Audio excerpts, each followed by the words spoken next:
Olá, hoje nós vamos falar sobre algo que vem preocupando muito a nossa sociedade, em especial o coronavírus, que chegou já, alguns casos já estão sendo notificados no Brasil, e nós vamos conversar hoje para saber como em Cuiabá está sendo feito para que os profissionais de saúde se preparem e estejam prontos para atender caso haja alguma situação aqui na capital. Nós recebemos hoje a Flávia Guimarães, que é a gerente de doenças transmissíveis, de vigilância de doenças transmissíveis em Cuiabá, e vamos falar também com ela sobre o trabalho também em relação aos cuidados com as doenças que acometem aí o ano todo e às vezes até preocupam bastante os profissionais de saúde, né? Então, Flávia, obrigada por ter aceito o nosso convite de esclarecer um pouco aqui para a nossa sociedade, né?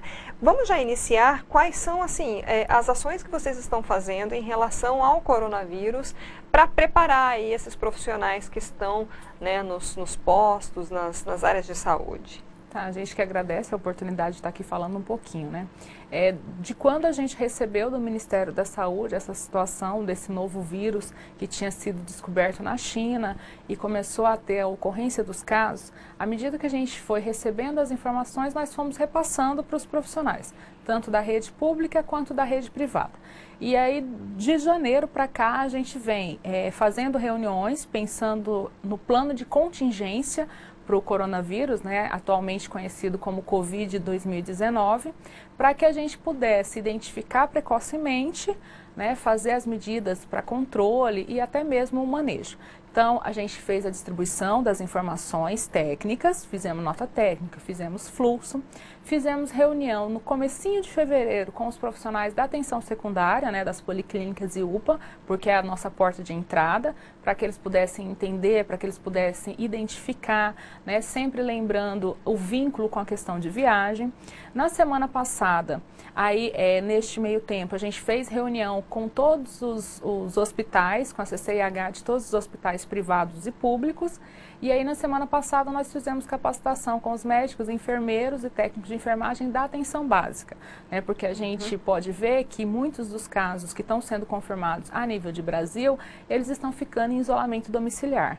E aí, neste momento, ele é acompanhado pelas equipes de atenção básica. Esse isolamento domiciliar, a pessoa ela é atendida, medicada, e aí ela fica quanto tempo que se recomenda? Tipo uma quarentena? Assim, quando você ainda não tem os sintomas, né, que o período de incubação dessa doença, ela vai em média de 5 dias, mas vai de 13 a 14 dias. Então, as pessoas que às vezes vêm de viagem falam, como eu não sei se eu tô, se eu não tô, eu quero ficar em casa. Aí a gente fala no isolamento social. Este período para que a doença se manifeste é de 14 dias. Então, este é o período, né, que a pessoa deve ficar evitando locais mais aglomerados, contato com pessoas de grupo de risco, que foi ao mesmo tempo que aquelas pessoas que foram repatriadas ficaram no Brasil. É claro que por uma margem de segurança ficou um pouquinho mais. E o isolamento domiciliar é para as pessoas que ela tem sintomas, que ela se enquadra como caso suspeito, mas ela não tem necessidade de uma internação. Então, ela fica em isolamento domiciliar. A transmissão, ela acontece até 7 dias do início dos sintomas. Então, esse é o período mínimo de isolamento domiciliar. Aí, nesse tempo, são feitos os exames. Aqui em Cuiabá já tá tudo preparado, se precisar? O exame é feito para identificar o vírus só do caso suspeito. Né? Então, ele enquadrou como definição de caso.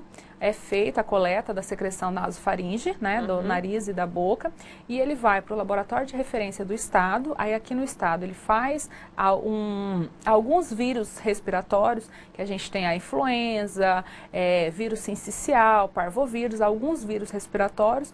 Caso dê negativo para esses vírus, vai para a referência nacional. E aí lá confirma ou descarta o coronavírus.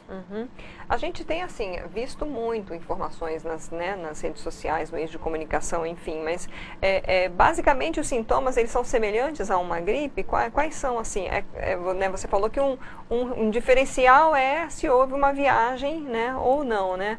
Mas que tipos de sintomas você pode citar? Sim, na verdade, ele é uma síndrome gripal, né? Então, tanto esses outros vírus que eu citei, eles têm o mesmo quadro clínico. A nossa preocupação e a preocupação do mundo é que era um novo vírus, a gente não conhecia, como ainda não conhece, não pode se dizer que a gente conhece 100% desse vírus, a gente já sabe algumas coisas, mas ele causa a mesma manifestação. É febre, é tosse, é dor de garganta, né? É a coriza, são os sintomas gripais que nós já estamos acostumados, porque outros viram causa. E aí ele pode sim ter um quadro mais grave, uma síndrome respiratória aguda grave, que tem dispneia, que tem necessidade de falta de ar, né? Que tem necessidade de internação, às vezes em algumas situações até mesmo de internação em UTI, mas isso não é diferente do que os outros vírus também causam. A influenza H1N1, ela também tem o mesmo quadro. Bom, falando um pouco aí então sobre essas outras doenças, né? Porque até a gente ouve muito comentário, tá todo mundo preocupado com o coronavírus, mas tem a dengue, tem a zika, tem a chikungunya, né? Como é que estão os trabalhos em relação a essas doenças que vocês têm que às vezes lidar o ano inteiro, né? Com prevenção, com combate, enfim. Queria que você desse um panorama, Flávia. A todo momento que a gente vai falar com os profissionais de saúde, a gente faz o alerta, né? A gente foca um pouco mais na questão do coronavírus por ele ser novo, mas a gente chama a atenção que o fato de um vírus novo surgir não quer dizer que os outros vírus vão deixar de circular. Muito pelo contrário, é mais um vírus. Então a gente não pode jamais esquecer, né, deste período que nós estamos, né, da sazonalidade das doenças transmitidas pelo Aedes, dengue, zika, chikungunya. A gente está num momento delicado, né, já tem epidemia em alguns estados do Brasil. Cuiabá, a gente já tem alguns anos que a gente não tem epidemia, e quando você estuda a questão da epidemiologia das doenças, uma característica dessas doenças transmitidas pelo Aedes, que a cada 3 anos, em média, você tem um período de epidemia, ou um período de aumento de casos, né? Então a gente já está se aproximando deste período. Então é um momento delicado que a gente não pode esquecer, né? Que a gente, enquanto Cuiabá referência para outros municípios, a gente tem recebido pessoas transferidas dos municípios do interior que estão tendo mais casos, né? Até com registro de óbitos, e que a gente chama a atenção dos nossos profissionais. Nós não podemos esquecer que a dengue está aí, que os casos acontecem, que se ela não for identificada precocemente, ela também pode ter uma evolução para gravidade e para óbito. Então a gente chama a atenção dos profissionais para lembrar, né? A gente tem a dengue, a gente tem a questão do sarampo, né, que está acontecendo em outros estados também. Então são situações que elas não vão deixar de existir. Aí em abril, que é o período que a gente já começa, a partir de abril, né? A gente já começa a ter o período de influenza também. Então, a gente só tem que, na nossa rotina, incorporar mais um vírus. Eu me lembro, acho que o ano passado, a gente chegou de entrevistar alguém da saúde também, né, da vigilância aqui, e havia um mapeamento, alguns bairros de Cuiabá com maior índice de, né, número de incidência, né, da dengue, enfim, dessas doenças transmitidas pelo Aedes aegypti. Continua ainda assim, há bairros em que é mais preocupante essa questão da transmissão? Sim, a unidade de vigilância de zoonose, eles fazem esse mapeamento, né, a partir do levantamento do índice rápido Aedes aegypti. E aí, a partir desse levantamento, eles sabem dizer aonde está maior concentrado o maior risco para a transmissão dessas doenças pela presença da larva do mosquito, né? A gente tem isso, tem bairros históricos, né? Alguns já são trabalhados há anos, você percebe melhoras, mas depois você também percebe, oscila muito, né? É um trabalho que ele é feito o ano inteiro, porque a gente é uma doença que pode se prevenir, claro, né? E é aquela mesma fala, né? Evitar os criadouros, o agente vai, o agente observa como as residências estão, identificou os criadouros e os locais de risco para que tenha a presença do mosquito, eles fazem essa orientação e isso é feito o ano inteiro, né? E esse trabalho de levantar, de ter o mapeamento também. E aí a gente faz o cruzamento com o número de casos, né? Que aí nestes 3 anos a gente não não estamos tendo tantos casos, né? Mas a gente não pode esquecer, né? Não pode tem que manter sempre essa preocupação. Na verdade, a vigilância tem que ser, né, do próprio quintal, né? Tem que ser constante, né? Eu até me lembrei agora, nós fizemos uma entrevista falando sobre aquela técnica, eu acho que era dos 10 dias. 10 minutos. 10 minutos, 10 né? minutos por semana. Por semana, isso. Eu queria que você lembrasse pra gente, Flávia, como é que funciona isso, que é assim, a gente pode fazer em casa, gente, né? É uma estratégia, né, que já foi adotada em alguns locais, e Cuiabá também tem trabalhado com ela, que é a questão de você parar 10 minutos, escolhe um dia, né, específico, talvez no final de semana que você está em casa, e dá aquela olhada na sua casa, todos os locais, tanto dentro da casa quanto fora da casa, para tentar identificar locais que pode acumular água e vir a ser um criadouro. Então, é recolher o lixo, porque às vezes você espera que seja uma caixa d'água que é a fonte, e não é, pode ser uma tampinha de garrafa. Então, é qualquer recipiente que acumule água, ele pode sim vir ser um criadouro.